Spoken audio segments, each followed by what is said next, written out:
শুরু হচ্ছে আজকের ফাইনাল কুইজ কম্পিটিশন, যেখানে দুর্গেশ নন্দিনী এবং অগ্নিবীণা দুটো টিমের মধ্যে। এর আগে একটিতে ফার্স্ট হয়েছিল দুর্গেশ নন্দিনী, একটিতে হয়েছিল অগ্নিবীণা। আজকে সেই ফাইনাল কুইজ কম্পিটিশন শুরু হচ্ছে। তো সর্বপ্রথমে প্রশ্ন করব, টিম হচ্ছে অগ্নিবীণা, ঠিক আছে? তোমরা ভালো করে শুনবে, তার উত্তর দেবে। কিন্তু টাইম থাকবে 10 সেকেন্ড।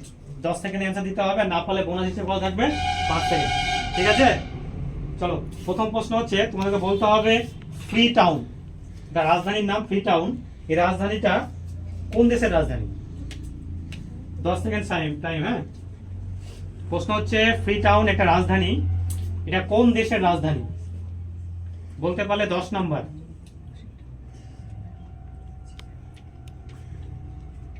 ফাইভ, 4, 3, বললে বারবাডোস। ভুল উত্তর তোমাদের। চলে এসেছি আমরা দুর্গেশ নন্দিনীর কাছে। ফ্রি টাউন এটা রাজধানী, এটা কোন দেশের রাজধানী বলতে হবে। বলতে পারলে 10 নাম্বার। চলো, তোমাদের টাইম শেষ। এটা সঠিক উত্তর ছিল কি বলতো? Sierra Leone. এটা বিখ্যাত বলবো এই কারণে, যেহেতু সেই দেশের রাষ্ট্রীয় ভাষা কিন্তু বাংলা। বাংলাকে রাষ্ট্রীয় ভাষা হিসেবে দেওয়া হয়েছে স্বীকৃত। দেশটা হচ্ছে আফ্রিকার একটা দেশ, ঠিক আছে? এবং সে দেশের একটা বিখ্যাত ইন্টারন্যাশনাল এয়ারপোর্ট আছে, যার নাম লুঙ্গি এয়ারপোর্ট। একটা এয়ারপোর্ট আছে, ঠিক আছে? তো যাই হোক, খুব ইম্পর্টেন্ট কোশ্চেন ছিল এটা। এক্সামে এই কোশ্চেনগুলো আসে, এই টাইপের কোশ্চেনগুলো। এবার কোশ্চেন যাবো কোথায়? দুর্গেশ নন্দিনী, তোমাদের জন্য প্রশ্ন, ভালো করে শুনবে। তোমরা বলবে জুবা। জুবা, জুবা একটা রাজধানী। বলতে হবে কোন দেশের রাজধানী হচ্ছে জুবা। বলতে পারলে 10 নাম্বার। জুবা কোন দেশ? জুবা একটা রাজধানী, এই রাজধানীটা কোন দেশের রাজধানী? না পারলে চলে যাবো আমরা টিম অগ্নিবীণার কাছে।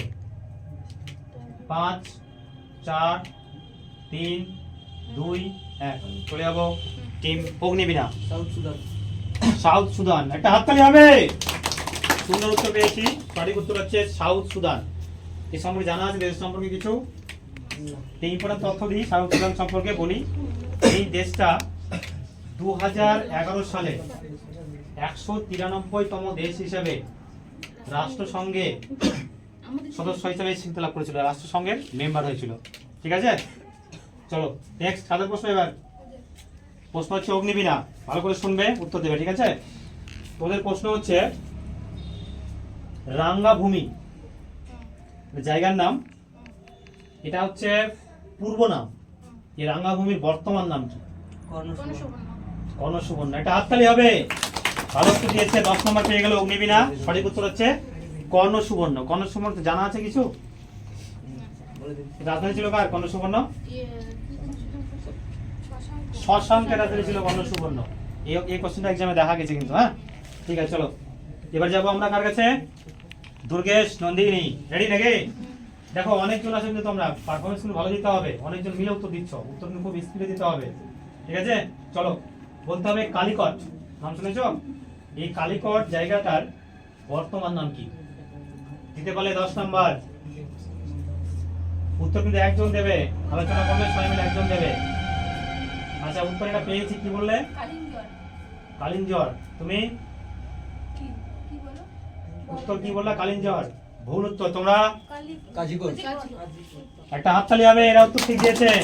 উত্তর হবে কোজিকোড। এখান থেকে দেবিকা নামে একজন কিন্তু উত্তর সঠিক দিয়েছিল, কিন্তু উত্তরটা নিল না। যাই হোক, চলো এবার চলে যাবো কার কাছে? অগ্নিবীণা। অগ্নিবীণা বলবে হচ্ছে, তোমাদের প্রশ্ন হচ্ছে জাকার্তায় অবস্থিত ইন্দোনেশিয়া রাষ্ট্রপতির সরকারি বাসভবনের নাম কি? প্রশ্নটা ভালো করে শোনো।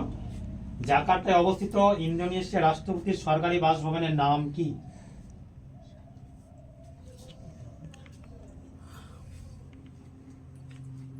পাঁচ, 4, 3, 2, 1, বল। তোমরা মা ডেকা প্যালেস। হাততালি হবে একটা। ভালো উত্তর দিয়েছে, বোনাস 5 পেয়ে গেল দুর্গেশ নন্দিনী। উত্তর হচ্ছে মা ডেকা প্যালেস। চলো এবার তোমাদের কোশ্চেন। তোমরা বলবে ফ্রান্সের রাষ্ট্রপতির সরকারি বাসভবনের নাম। ফ্রান্সের রাষ্ট্রপতির সরকারি বাসভবনের নাম কি? এলএসি প্যালেস নিব একদম সঠিক, হাততালি হবে। 10 নাম্বার এলএসি প্যালেস, খুব সুন্দর উত্তর দিয়েছে। এবার চলে আসি আমরা কার কাছে, অগ্নিবীণা। আচ্ছা একটু নাম্বার শুনে নি। অগ্নিবীণা হচ্ছে 20। অগ্নিবীণা 20। 20, এটা হাততালি হবে। তারপর দুর্গেশ নন্দিনী 15। এটা হাততালি দাও। দুর্গেশ নন্দিনী পেয়েছে 15। পরের প্রশ্ন হচ্ছে আমাদের অগ্নিবীণা টিম। চলো অগ্নিবীণা রেডি। পৃথিবীর কসাইখানা কাকে বলা হয়? শিকাগো। শিকাগো, এটা হাততালি দাও। 10 এ 10। পৃথিবীর কসাইখানা শিকাগো। আর কি বলা হয় বলো তো? বাতাসের শহর। আর কি জানো শিকাগো সম্পর্কে? শিকাগো সম্পর্কে তথ্য আছে কিছু? আর এইটুকুই বললে হবে, আর কিছু লাগবে তো? শিকাগো ভারতবর্ষের জন্য এই জন্য ইম্পর্টেন্ট, সেটা হচ্ছে স্বামী বিবেকানন্দ, নামটা খুব ভালো বলেছে, স্বামী বিবেকানন্দ। কেন বলো তো? 1893 সাল ছিল, সেই সালে কি হয়েছিল? সেপ্টেম্বর মাসে 11 থেকে 27 তারিখ পর্যন্ত একটা সম্মেলন হয়েছিল, ধর্ম সম্মেলন, ওটা ওয়ার্ল্ড মিলে। সেখানে স্বামী বিবেকানন্দ এমন ভাষণ দিয়েছিলেন, মানে হিন্দু ধর্মের প্রতিনিধি হিসেবে সেখানে গিয়েছিলেন এবং গোটা বিশ্বের দরবারে কিন্তু তিনি নিজেকে, মানে আমাদের ধর্মটাকে প্রতিষ্ঠিত করেছিলেন। হিন্দু ধর্ম বসন্তের দ্বীপ কাকে বলা হয়? একটা হাততালি দাও। 10 নাম্বার উত্তর সঠিক দিয়েছে, বসন্তের দ্বীপ হচ্ছে জামাইকা। আচ্ছা জামাইকা তুমি কি জানো বলো? জামাইকা সম্পর্কে তোমরা কি জানো? একটু হালকা কিছু, বেশি দরকার নেই। জামাইকার কোনে রেসের রাজধানীর নাম কি? জামাইকার রাজধানী কিংস্টন। কিংস্টন, ঠিক বলেছো। আর কিছু তথ্য? এটা বিখ্যাত ওয়ার্ল্ড ফেমাস ব্যক্তির বাড়ি হচ্ছে জামাইকা, উসাইন বোল্ট, ঠিক। তার রেকর্ড কিন্তু অনেক আছে, ঠিক আছে। কি বলে তাকে বলো তো? তাকে কি বলে ডাকা হয়? এরকম প্রশ্ন আসে, পৃথিবীর দ্রুতবাজ বা দ্রুততর সব থেকে গতিমান যদি ব্যক্তির নাম জিজ্ঞাসা করা হয়, নাম হবে কি? পৃথিবীর সব থেকে স্পিড বেশি মানুষ যদি বলা হয়, তার নাম হচ্ছে উসেন বোল্ট, ঠিক আছে। অলিম্পিকে উনি 8 বার গোল্ড মেডেল পেয়েছেন, 8 বার। ওনার রেকর্ড 100 মিটার, 200 মিটার, 400 সবটাতে রেকর্ড আছে। তো যাই হোক, আমরা একটু নাম্বারটা শুনে নেব, কার কত হলো স্কোর বলো। অগ্নিবীণা হচ্ছে 30। 30 অগ্নিবীণা। আর দুর্গেশ নন্দিনী 25। যোগেশ নন্দিনী 25। তাহলে এগিয়ে আছে কারা? অগ্নিবীণা। অগ্নিবীণা। এটা হাততালি হবে অগ্নিবীণার জন্য। প্রশ্ন হচ্ছে অগ্নিবীণা। অগ্নিবীণার জন্য প্রশ্ন হচ্ছে, প্রথম শিক্ষামন্ত্রী কে ভারতবর্ষে? আবুল কালাম আজাদ। আবুল কালাম। 10 নাম্বার হাততালি। মৌলানা আবুল কালাম আজাদ, সুন্দর উত্তর দিয়েছে। আচ্ছা ওনার সম্পর্কে জানো কিছু? ওর জন্মদিনটাকে বিশেষভাবে পালন করা হয়। ওর বার্থডে কত বলো তো? 11 নভেম্বর। এই দিনটাকে ভারতবর্ষের শিক্ষা দিবস পালন করা হয়, এডুকেশন ডে। কার জন্মদিন? মৌলানা আবুল কালাম আজাদ। কারণ তিনি কি ছিলেন? শিক্ষামন্ত্রী, ঠিক আছে। তাই জন্য শিক্ষা দিবস পালন করা হয় ভারতবর্ষে 11 নভেম্বর। আচ্ছা তো কাদের প্রশ্ন এবার? দুর্গেশ নন্দিনী রেডি। তোমাদের প্রশ্ন হচ্ছে, প্রথম ভারতবর্ষের কোন ব্যক্তি জ্ঞানপীঠ অ্যাওয়ার্ড পেয়েছেন? জি শঙ্কর পুরু। না না না। জি শঙ্কর পুরু। নিবা উত্তর? হ্যাঁ। 10 এ 10। তাড়াতাড়ি হবে, ভালো উত্তর দিয়েছে। সঠিক উত্তর হচ্ছে জি শঙ্কর কুরুপ। আচ্ছা বাঙালি হিসেবে প্রথম কে পেয়েছে বলো তো? জ্ঞানপীঠ পুরস্কার বাঙালি হিসেবে প্রথম কে পেয়েছেন? তারাশঙ্কর বন্দ্যোপাধ্যায়। তারাশঙ্কর বন্দ্যোপাধ্যায়, ঠিক বলেছে। কি জন্য পেয়েছেন? কি লেখার জন্য? ঠিক। ওর কিন্তু গণদেবতা লেখার জন্য কিন্তু জ্ঞানপীঠ অ্যাওয়ার্ড পেয়েছেন, যেটা কি ভারতের সবচেয়ে বড় পুরস্কার, ইন্ডিয়ার সবচেয়ে বড় পুরস্কার সাহিত্যে, জ্ঞানপীঠ অ্যাওয়ার্ড, যেটা পেয়েছেন প্রথম তারাশঙ্কর বন্দ্যোপাধ্যায়। কি জন্য? গণদেবতা লেখার জন্য, ঠিক আছে। চলো নেক্সট প্রশ্ন। কাদের প্রশ্ন এবার? অগ্নিবীণা। তোমাদের বলতে হবে, প্রথম মহিলা হিসেবে অলিম্পিকে, ভারতীয় মহিলা হিসেবে প্রথম অলিম্পিকে মেডেল কে পেয়েছেন? অলিম্পিকে মেডেল।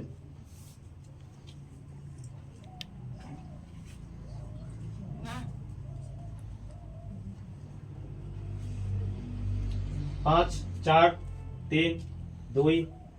চলো তোমরা। কর্ণম মালেশ্বরী। 5 নাম্বার হাততালি হবে। ভালো উত্তর দিয়েছে, খুব সুন্দর উত্তর দিয়েছে। 5 নাম্বার সঠিক উত্তর হচ্ছে কর্ণম মালেশ্বরী। আচ্ছা এবার তোমাদের কোশ্চেন। দুর্গেশ নন্দিনী রেডি তো নাকি? কনফিডেন্স হাই হয়ে দুর্গেশ নন্দিনী যা উত্তর ভালো দিচ্ছ একটা। ঘুরে গেছে নাও। তোমাদের প্রশ্ন হচ্ছে প্রথম ভারতবর্ষের কোন মহিলা প্রথম ইউনিভার্সের তকমা পেয়েছেন? Miss Universe Miss Universe Sushmita Sen সাল 1994। ঠিক, একটা হাততালি হবে 10-10। প্রথম মিস ইউনিভার্স ইন্ডিয়ান নারী, ইন্ডিয়ান লেডি সুস্মিতা সেন। আচ্ছা, প্রথম যদি বলা হয় মিস ওয়ার্ল্ড ভারতীয় মহিলা রিতা ফারিয়া, সাল কত? 1966। আচ্ছা, নেক্সট কোশ্চেন চলে যাব টিম হচ্ছে অগ্নি বীণা। রেডি? একটু তাড়াতাড়ি কাউন্ট করলে ভালো হয় না? আচ্ছা, এবার চলে যাব অগ্নিবীণার জন্য প্রশ্ন। তোমরা বলবা বৃহত্তম গুরুদ্বার, ভারতবর্ষের বৃহত্তম গুরুদ্বারের নাম কি? ভারতবর্ষের বৃহত্তম গুরুদ্বারের নাম পারবে না? বলো কোশ্চেনটা কি বলো? তোমরা পারবে না। চলো বোনাসে চলে যাচ্ছি। অমৃতসরের টিম দুর্গেশ অমৃতসরের একদম সঠিক, হাততালি হবে। 5 নম্বর বোনাসে পেয়ে গেল দুর্গেশ নন্দিনী। সঠিক উত্তর হচ্ছে অমৃতসর, তাই তো? স্বর্ণ মন্দির এটাকে বলে গুরুদ্বার। আচ্ছা বলো তো, এই যে স্বর্ণ মন্দির এটা তৈরি করেছিল কে? রামদাস। গুরু রামদাস। আর একটা প্রশ্ন হয় যে তৈরি যে করেছিল জায়গাটাকে দান করেছিল তাকে? আকবর। আকবর তাকে জমি দিয়েছিল এবং সেই জমিতে তৈরি হয়েছিল কি? স্বর্ণ মন্দির। ঠিক আছে, এটা আমাদের অমৃতসরে অবস্থিত। আচ্ছা, প্রশ্ন কার এবার? দুর্গেশ নন্দিনী। রেডি? খুব জোশে দুর্গেশ নন্দিনী এবার। চলো, তোমাদের প্রশ্ন হচ্ছে বলতে হবে বৃহত্তম গির্জা সেন্ট ক্যাথিড্রাল কোথায় অবস্থিত? গোয়া। একদম 10-10। হাততালি, ভালো উত্তর দিয়েছে। এবার নাম্বার শুনে নেবো একটু। অগ্নিবীণা কত? 40। অগ্নিবীণা 40। সেটা হাততালি তো হবে নাকি? কম্পিটিশনটা চলছে, লড়াই তো চলছে, লড়াই এখন থেমে নেই। তোমরা অগ্নিবীণা বলো। দুর্গেশ নন্দিনী বলো। 65। ও 65। দারুণ দারুণ দারুণ পারফরমেন্স দুর্গেশ নন্দিনী। লড়াই করতে হবে কিন্তু, লড়াই করে বাঁচতে হবে তো। অগ্নিবীণা, তোমাদের জন্য প্রশ্ন হচ্ছে কারেন্ট অ্যাফেয়ার্স থেকে। রিসেন্টলি একজন ভদ্রমহিলা মারা গেছেন যিনি পথের পাঁচালী, কার লেখা বলো তো, জানা আছে? বিভূতিভূষণ বন্দ্যোপাধ্যায়। পথের পাঁচালী লেখা আছে বিভূতিভূষণ বন্দ্যোপাধ্যায়ের। ঠিক আছে, এটা একটা উপন্যাস। যে উপন্যাসটা সিনেমা করেছিলেন, সিনেমাতে ডিরেক্টর ছিলেন সত্যজিৎ রায়। ঠিক আছে, তো সেই সিনেমায় একটা ক্যারেক্টার ছিল, নাম হচ্ছে দুর্গা। সেই দুর্গা ক্যারেক্টার যে মহিলা যিনি রিসেন্টলি মারা গেছেন, তো গত সপ্তাহে তিনি মারা গেছেন। বলতে হবে সেই দুর্গা ক্যারেক্টার যে ফেমাস হয়েছিলেন ওটা পশ্চিমবঙ্গে বলতে ভারতবর্ষেই, সেই ফেমাস মহিলার, জনপ্রিয় মহিলার নাম বলতে হবে যিনি মারা গেলেন রিসেন্ট গত সপ্তাহে। পথের পাঁচালীকে দুর্গা অভিনয় করে বেশ জনপ্রিয়তা অর্জন করেছিলেন গোটা ভারতে, তার নাম বলতে হবে। চলো, কেউ পারবে? সঠিক উত্তর হচ্ছে উমা দাশগুপ্ত। ঠিক আছে, এবার কারেন্ট অ্যাফেয়ার্স কোশ্চেন কাদের? দুর্গেশ নন্দিনী। রেডি? তোমরা বলবে হচ্ছে 2024 সাল প্যারা অলিম্পিক, নাম শুনেছ? সেখানে জ্যাভলিন থ্রো, এই জ্যাভলিন থ্রোতে প্যারা অলিম্পিকে গোল্ড মেডেল নিয়ে এসেছে একজন ভারতীয়, তার নাম বলতে হবে। নবদীপ সিং। ঠিক বলে। আচ্ছা, ওই বললো নবদীপ সিং। না, নীরজ চোপড়া নীরজ চোপড়া আলাদা, ওটা তো অংশগ্রহণই আলাদা। করেনি। আচ্ছা, উত্তর কি নিব? প্যারাঅলিম্পিক তো? প্যারাঅলিম্পিক এটাই হবে, সেটাই হবে। এটা হাততালি হবে 10-10। ভালো উত্তর দিয়েছে নবদীপ সিং, খুব সুন্দর উত্তর দিয়েছে দুর্গেশ নন্দিনী টিম। তো যাই হোক, এবারে আমরা বলে দাও একটু, সুরাজ স্যার একটু স্কোরটা বলে দাও, কি দাঁড়ালো স্কোর আমাদের দুর্গেশ নন্দিনী অগ্নিবীণার? হ্যাঁ, অগ্নিবীণা 40, এটা হাততালি তো হবে নাকি? 75। দারুণ স্কোর, এবার লড়াই করতে হবে তো। আচ্ছা, কারেন্ট অ্যাফেয়ার্সের লাস্ট রাউন্ড, ভালো করে শুনবে। হ্যাঁ, লাস্ট রাউন্ড হচ্ছে যাবে অগ্নিবীণা। আচ্ছা, অগ্নিবীণা কোশ্চিন তোমরা বলবে ডানা, নাম শুনেছো? ডানা বলে একটা ঝড় রিসেন্টলি 2024 সালে কিন্তু আমাদের ঠিক ওই বঙ্গোপসাগর এলাকাতে প্রভাবিত হয়েছে। ডানা, এই ডানা ঝড়টার নামকরণ কোন দেশ করেছে? এগুলো কিন্তু এক্সামে খুব আসে পরীক্ষাতে। হ্যাঁ, এই কোশ্চেনগুলোকে তোমাকে হ্যান্ডেল করতেই হবে, ভালো করে পড়তে হবে। যে দুটো ব্যাচই নতুন ব্যাচ, অসুবিধা নেই, নিজের পারতে হবে। চলো, 5, 4, 3 রাশিয়া 2 1 রাশিয়া। ভুল উত্তর। চলো তোমরা কাতার। একদম সঠিক, দারুণ উত্তর, একটা হাততালি। ভালো উত্তর দিয়েছে কাতার। ডানা এই ঝড়টা নাম দিয়েছে কোন দেশ? কাতার। এবার তোমাদের জন্য প্রশ্ন হচ্ছে দুর্গেশ নন্দিনী, ভালো করে শুনবে। তোমাদের প্রশ্ন হচ্ছে রেমা, এটা ঝড়ের নাম তাই না? রেমা কোন দেশ দিয়েছে নাম? ওমান। একটা হাততালি, 10 এ 10। সুন্দর পারফরমেন্স দুর্গেশ নন্দিনী। দুর্গেশ নন্দিনীকে আমি অসংখ্য ধন্যবাদ জানাই এত ভালো পারফরমেন্স দেওয়ার জন্য। তার মধ্যে রাহুল আছে, রাকেশ, থেকে সব উত্তর দিচ্ছে ভালো। রাহুল তার মধ্যে বেস্ট। তো যাই হোক, আমরা স্কোর দেখে নেব। ইতিমধ্যে আমাদের কুইজ কম্পিটিশন সমাপ্ত ঘটলো। আশা রাখবো তোমরা নেক্সট আরো ভালো পারফরমেন্স দেবে। চলো স্কোরটা বলে দাও সুরাজ স্যার। অগ্নিমিনা 40, হাততালি তো হবে নাকি? কম্পিটিশন তো দিয়েছে তাই অনেক। চলো দুর্গেশ নন্দিনী 90। 90 দুর্গেশ নন্দিনী, একটা হাততালি। সুন্দর সুন্দর উত্তর দিয়েছে। কুইজ কম্পিটিশন সমাপ্ত ঘটলো। যেহেতু দুটো টিম আছে, শুধুমাত্র ফার্স্ট যে টিমটা তাকে আমরা পুরস্কৃত করব। 95%। খুব সুন্দর পারফরমেন্স করার জন্য রাহুলকে অসংখ্য ধন্যবাদ, সঙ্গে তার টিমকে। তার টিমও বেশ ভালো পারফরমেন্স করেছে। তার সঙ্গে সবাইকে বলবো যে তোমরা ভালো করে প্রিপারেশন নাও, যাতে ভবিষ্যতে আরো ভালো কম্পিটিশন দিতে হবে। যেহেতু চাকরির পরীক্ষাতে এগুলো ভালো করে আসো, পড়ো, ভালো লাগবে। তো তোমাকে পুরস্কার তুলে দিচ্ছি, তোমার হাত দিয়ে সবাইকে তুমি সত্যি দিবে, ঠিক আছে? সবাইকে অসংখ্য ধন্যবাদ, সকলে ভালো থাকো, ঠিক আছে? আচ্ছা।